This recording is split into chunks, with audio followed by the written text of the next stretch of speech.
எய்தான் கொடுக்கப்பட்ட சொல்லின் வேர் சொல்லை கண்டறிக. எய்தான் அப்படிங்கிறதுக்கு என்ன சொல்றீங்க? வினையடி எய். எய்தல் என்ன வந்திருக்கு? தல் வந்திருக்கு. அப்ப தல் வந்தா என்ன விகுதி? தொழிற்பெயர் விகுதி. தொழிற்பெயர் விகுதி 10ஆம் வகுப்பு வரைக்கும் எத்தனை இருக்கு? 13 இருக்கா? நீங்க அப்படியே கவனிச்சு பார்த்து அப்படியே ரீகால் பண்ணி எழுதிக்கங்க.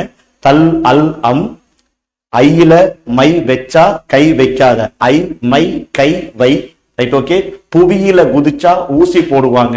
பு வி கு தி ஊ சி. அப்ப மொத்தம் 13 வந்துருச்சு. அதுல தல் வந்திருக்கனால அப்ப எய்தல் அப்படிங்கிறது என்னது? தொழிற்பெயர். எய்தி அப்படி சொல்லும்போது தீ.